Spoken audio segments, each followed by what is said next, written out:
पुराने पहाड़ों के बीच बसा था एक गांव, भैरवपुर। गांव के ठीक बाहरी हिस्से में खड़ी थी एक टूट चुकी काई से ढकी हुई हवेली, नीली हवेली। लोग कहते थे कि हवेली के कमरा नंबर 7 का दरवाज़ा 100 सालों से किसी ने नहीं खोला था, और जो खोलने की कोशिश करता वापस कभी नहीं लौटा। कहानी की शुरुआत होती है आरव से। दिल्ली से आया एक 23 साल का फोटोग्राफर। उसका शौक था बंद, डरावनी जगहों की तस्वीरें लेना। गांव वालों ने उसे चेतावनी दी, नीली हवेली मत जाना, खासकर कमरा नंबर 7 मत खोलना। पर आरव के लिए ये चेतावनी नहीं, एक चुनौती थी। हवेली के बाहर शाम ढल चुकी थी, आसमान में बादल भारी हो चुके थे। आरव हवेली की ओर बढ़ा। हर कदम पर सूखी पत्तियां उसके पैरों तले चटक रही थी। हवेली के फाटक पर जंग लगा ताला था, लेकिन जैसे ही उसने ताला खुद ब खुद गिर गया।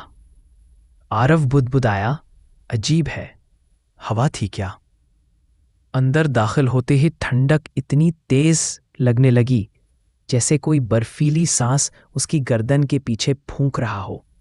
हवेली के अंदर दीवारों पर उखड़ा हुआ रंग, टूटी खिड़कियों से आती हवा की आवाज, और बीच बीच में किसी के पैरों की धीमी ठक ठक ठक। आरव ने कैमरा उठाया और फ्लैश के साथ तस्वीरें लेने लगा। हर फ्लैश के साथ दीवारों पर परछायां हिलती दिखती, लेकिन कमरे में कोई नहीं था। वह हवेली के पीछे की ओर चला। वहां एक लकड़ी की पुरानी सीढ़ी दिखी जो ऊपर कमरों की तरफ जाती थी।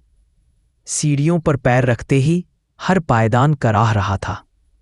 ऊपर पहुंचते ही उसे 3 कमरे दिखे। पहले 2 कमरों के दरवाजे खुले थे, पर तीसरे पर धुंध से लिखे हुए अक्षर चमक रहे थे, कमरा नंबर 7।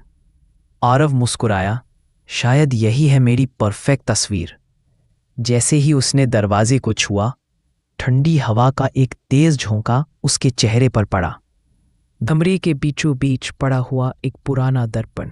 आरव ने कैमरा उठाया, क्लिक, फ्लैश हुआ। तस्वीर में दर्पण के पीछे एक नीला साया खड़ा था, लेकिन जब उसने गर्दन घुमाई, पीछे कोई नहीं था। आरव थोड़ा घबराया पर हिम्मत जुटाकर बोला, कौन है? बाहर आओ। कमरे में सन्नाटा। फिर अचानक दर्पण ने खुद से एक दरार ली, और उस दरार से एक औरत की पतली लंबी नीली उंगलियां बाहर आती दिखीं। आरव पीछे हट गया। दर्पण के भीतर से एक धीमी आवाज आई, तुम भी लौटकर नहीं जाओगे। दर्पण के अंदर वाली आकृति धीरे धीरे बाहर आने लगी। चेहरा लंबा, आंखें गहरी नीली, और गले से फटी हुई आवाज, 100 साल से एक आत्मा यहां बंद है, जिसे सिर्फ नया शरीर चाहिए। आरव कांपते हुए बोला, तुम मुझसे क्या चाहती हो? औरत ने मुस्कुराकर कहा, बस एक स्पर्श। वह हाथ बढ़ाती है, लेकिन तभी कमरे के कोने से किसी बच्चे की हंसी सुनाई देती है।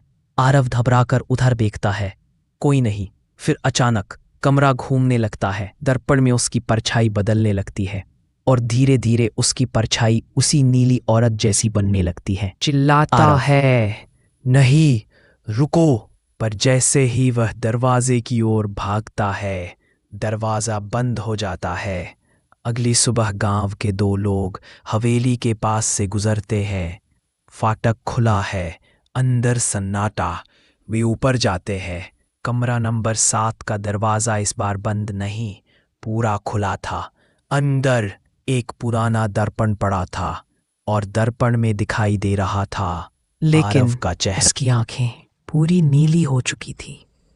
एक आवाज दर्पण से फुसफुसाई, अगला कौन आएगा? और दर्पण खुद ब खुद बंद हो गया।